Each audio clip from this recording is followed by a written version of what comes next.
First of all, does anyone else have a, because I have another question I was going to, does anyone else have any questions right now, or any questions from the audience? Anyone? Darren, could Andy you? in the back. Oh, Andy. Andy Bachman. Or should I say the famous Andy Bachman? Infamous after this question. So earlier Bill was talking on the panel, and you can see I'm beating a drum, hopefully it won't become a dead horse, about, we think in the smart grid space about often making sure that we're messaging better to the customers who we haven't done a great job communicating with in the past. We're going to do better. But another group of stakeholders that I think at this particular moment in time with the economy and all are crucial are Congress and regulators. See the recent FERC briefings, and I'll say executives at utilities. Also, I'll repeat the question: how can we show through metrics and measurement something that is measurable, something that's not too sensitive that we can't talk about it, and crawl, walk, run, something simple at first? What kinds of things could we show to those stakeholders I mentioned that would say, for the investment of X number of dollars you've given us in the past, and that we'd like you to continue giving us in the future? And again, from a utility point of view, that's investing in some of these capabilities. What kind of things can we start talking about and start showing to say that in 2007 we were back here, 2011 we're here, and we're aiming for this point here? Something semi-tangible to people who are somewhat non-technical. Thanks. So, let me take a quick run at it with the AMI security profile, if you don't mind, because it's probably the longest running one, and provides probably the best insight from the history perspective as I was hearing you ask. Right now, the AMI security profile, after it went to 2.0, then fed into the NIST Cybersecurity Working Group, who is now looking at taking that document and driving it down to a level of where it can be tested and certified, so that you could actually say, okay, I have a product that is conformant to the AMI security profile. Is this an implementation guide? The AMI security profile is security requirements that are relevant to procurement of AMI systems. So this is really about helping utilities and vendors come to common language and middle ground on security requirements for AMI. So again, we're to the point now where we are driving this set of requirements down to the level that it can be tested and certified, and a vendor can say, already, I am conformant to the AMI security profile. We've been working with closely with several public utilities commissions. Notably, the California Public Utility Commission has been very involved and very interested in the steps along the way for the AMI security profile, and how they can use that in their proceedings, how they can use that in their dealings with Southern California Edison or Pacific Gas and Electric, San Diego Gas and Electric, just the same. So I think you have a valid question along the lines of the customer, but in terms of regulators, both state regulators, but also federal regulators, and by extension, I think you could make a similar argument to Congress to say, here's what we've been doing all this time. Here's the teams that have been involved. Here's the amount of money that we've leveraged with ASAP SG, and then the volunteer community to vet the work. And here's what it's taken to get it to this point.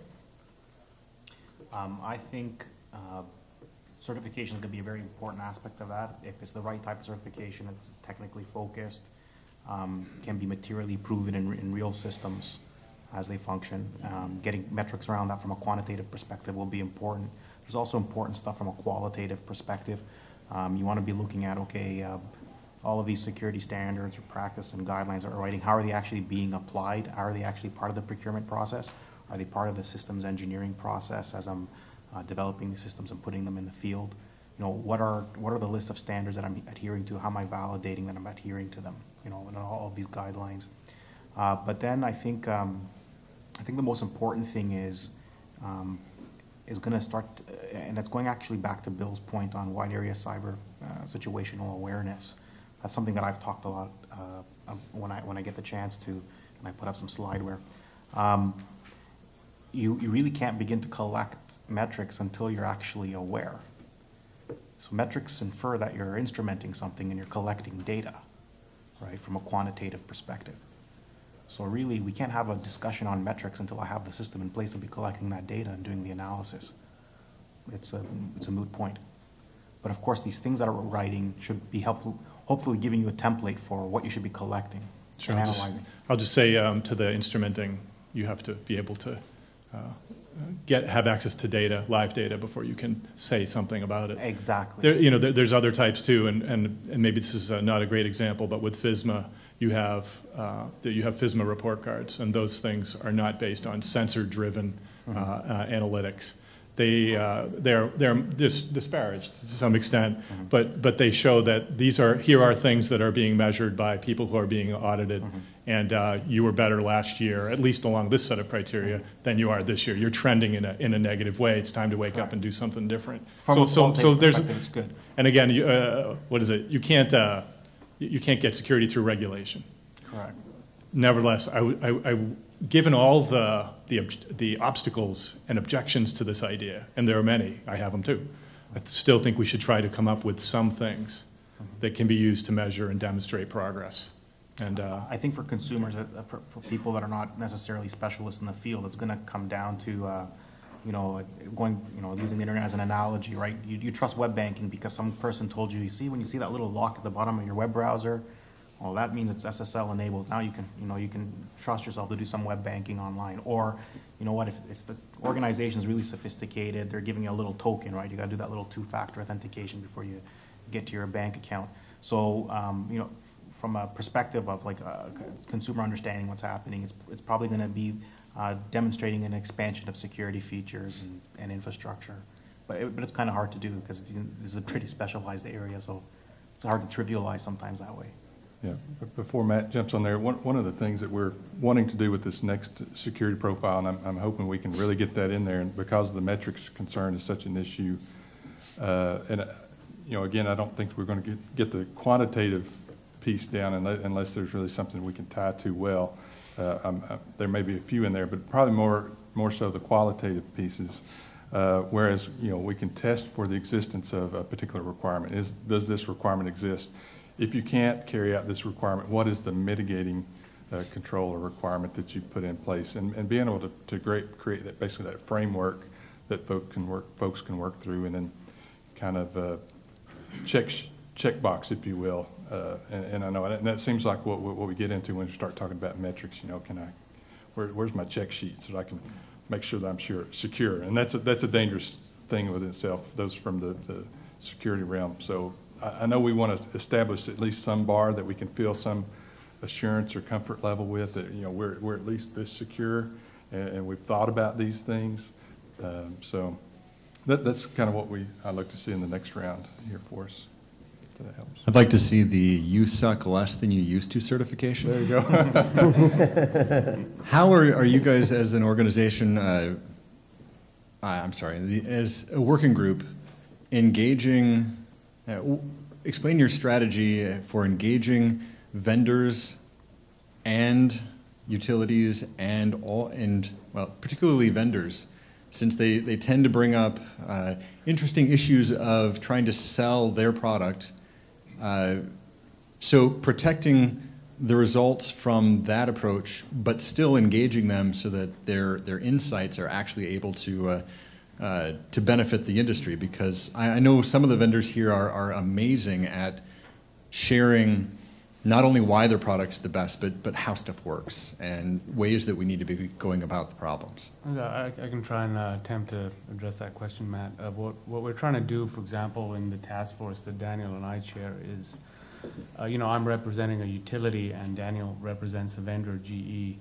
But clearly as you look at these devices that are going to be deployed on the infrastructure, right? There's an extensive supply chain, and there's, starting from silicon, software, and then finally there's integration, and finally a device is deployed by the asset owner. So what we're trying to do is really get a consortium of vendors and utilities to look at different parts of the problem regarding, what does it really take to secure a device of this nature.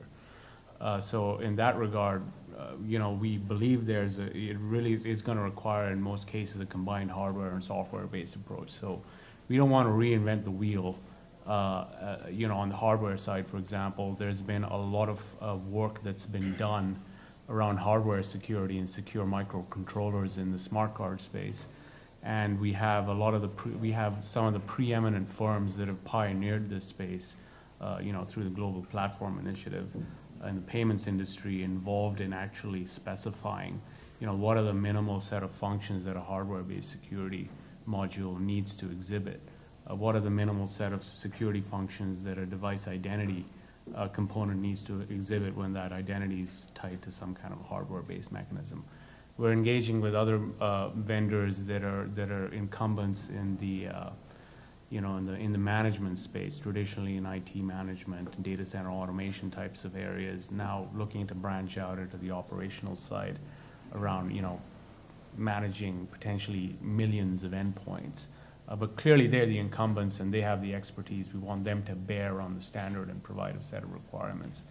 And then, just drive it through a consensus-driven process to actually vet out the contributions and to arrive at a profile that really incorporates the learnings of the industry, not just the power industry, but the payments industry, for example. So that's the approach we've taken. Yeah, and this is actually. I wanted especially to give some credit to Rohit and Daniel here as a prime example of how successful community along these lines, collaboration between utilities and vendors and researchers alike, how that works. We actually have some structural elements in SG Security and even in OpenSG that we actually require a chair and a vice chair to be a combination of a utility and a non-utility. So whether that be a vendor or a consultant or whatever, and it doesn't matter whether it's the chair or vice chair. We also have a long history in the organization of looking at coming up with system and product requirements from a utility perspective. So this creates the dynamic of utilities converging on a common expression of requirements from their systems. That makes it easier for them to procure common products, makes it harder for a utility to get backed into a corner on a one-off product that they're then locked in for some kind of maintenance episode.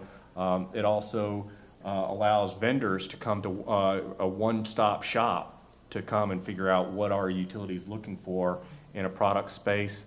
Also allows them to converge on a common vocabulary, to use common points of reference, and to use that as a springboard to build their differentiators and their distinction and performance points. Well, thank you very much. It's lunchtime. I want to thank the panel very much. Like I said, and I'll repeat it again, I started working with the folks at OpenSG and SG Security about a year ago, and I've learned an astronomical amount about smart grid security in working with these groups. So if anybody is truly interested in finding out what's going on and what should you do and how to do it, I would highly recommend you become involved in OpenSG. Thank you very much.